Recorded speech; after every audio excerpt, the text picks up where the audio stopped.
Today, I'm going to share with you the story of the day that my brother and his wife died. But stay with me, and I'll show you that even sad stories can have a beautiful ending. Welcome to anyone new to my channel, and hello again to my subscribers. I'm going to make this a faceless video. I feel better doing it this way, and it doesn't detract from the story by you not seeing my face. Every Saturday afternoon, almost without fail, my sister and I would spend the afternoon with my mum while our husbands played sport. This was one of those afternoons. We were there chatting, having coffee, our children running around, except for my sister's little 1-year-old who was in hospital critically ill.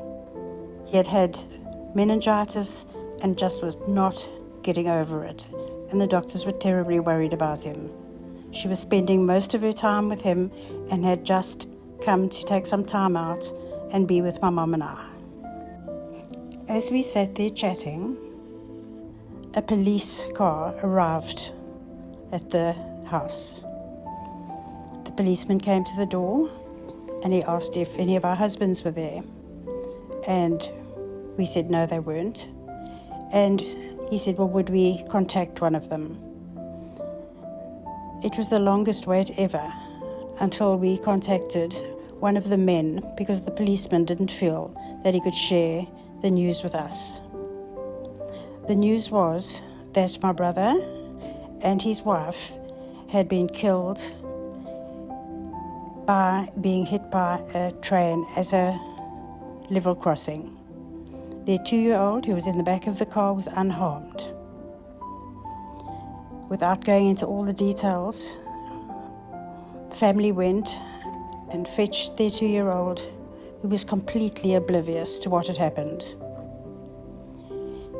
I also want to add that when we hear this kind of news of a family losing somebody, and especially in such a tragic way, we tend to not want to talk to them.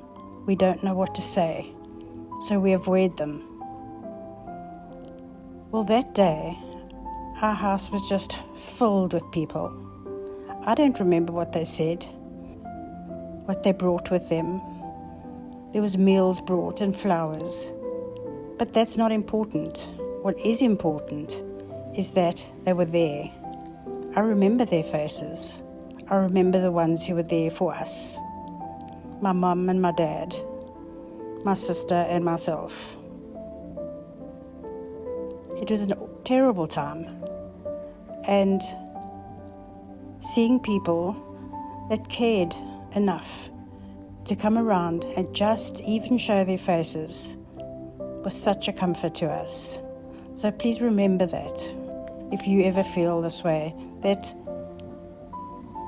you don't have to feel that you don't have the words, because there are no words really for a family who have just lost a child and his beloved wife.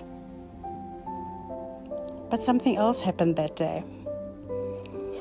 My sister's child, who I've already told you was in hospital very, very ill. We was only about 1 at the time, and she was at his bedside most of the time. The doctor had told her that he was in a critical condition.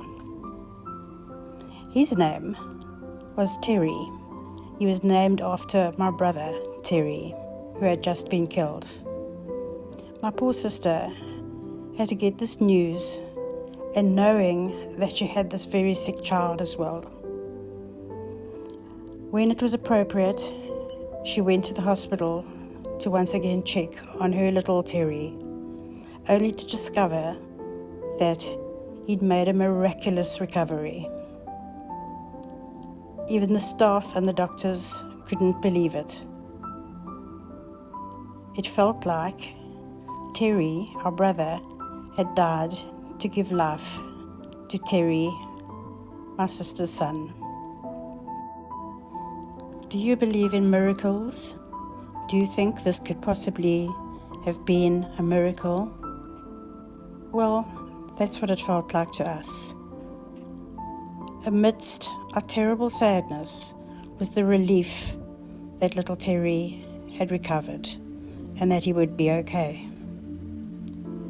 Well, today we have my brother and his wife's son, who's now a grown man, constantly in our lives and constantly reminding us of our brother, as he is the absolute image of him.